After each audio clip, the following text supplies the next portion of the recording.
Friends இன்றைக்கி வந்து sleeve cutting video தான் பார்க்க போகிறோம். இப்போ பேட்டர்ன் ஷீட்டில் வந்து பார்த்தீங்கன்னா கீழே வந்து 1.5 இன்ச்சுக்கு நான் வந்து மார்க் பண்ணியிருக்கேன். இங்கேருந்து நான் வந்து ஸ்லீவ் லென்த் மார்க் பண்ணியிருக்கேன் 5 இன்ச்சு. 1/2 இன்ச் வந்து ஸ்லீவ் ஜாயின் பண்ணதுக்காண்டி நான் 1/2 இன்ச் இருக்கேன் 5.5 இன்ச்சு. அப்புறம் இந்த கேப் லென்த் எவ்வளோ பார்த்தீங்கன்னா 2.6. இந்த 2.6 எப்படி வருதுன்னா நம்மளோட ஜஸ்ட் ரவுண்ட் 32 இருக்குது. 32 12 டிவைட் பண்ணும்போது 2.6 வரும். அதான் இந்த கேப் லென்த்து.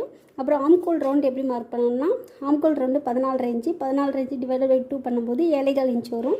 7.25 இன்ச்சில் -1 பண்ணால் 6.25 இன்ச் வரும். இந்த 6.25 நான் வந்து மார்க் பண்ணியிருக்கேன். மார்க் பண்ணிவிட்டு இந்த கார்னர்லேருந்து 1.5 இன்ச் மார்க் பண்ணியிருக்கேன். இந்த 1.5 இன்ச்சையும் இந்த பாயிண்ட்டையும் நம்ம வந்து கனெக்ட் பண்ணிவிட்டு இதோட மிட் பாயிண்ட் மார்க் பண்ணிவிட்டு நம்மளோட கை வளைவு நம்ம ட்ரா பண்ணிக்கணும். இப்போ நம்ம வந்து அளந்து பார்த்தோம்னா நம்ம ஆம்கோல் ரவுண்டு நம்மளுக்கு 7.25 இன்ச்சு கரெக்டாக நமக்கு கிடச்சிரும். அப்புறம் சீம் அலவன்ஸ் வந்து 1.5 இன்ச் வச்சுருக்கேன். ஓகே, இது வந்து நம்மளோட ஸ்லீவ் கட்டிங். ஓகே, இந்த பாயிண்ட்லேருந்து 1.5 இன்ச் மார்க் பண்ணி சீம் அலவன்ஸ்க்கான லைன் போட்டிருக்கேன். இந்த வீடியோ கண்டிப்பாக உங்களுக்கு பிடிச்சிருக்கு நினைக்கிறேன். பிடிச்சிருந்தா உங்கள் ஃப்ரெண்ட்ஸ் அண்ட் ரிலேட்டிவ்க்கு ஷேர் பண்ணி நம்மளோட சேனலை லைக் பண்ணி சப்ஸ்கிரைப் பண்ணிடுங்க.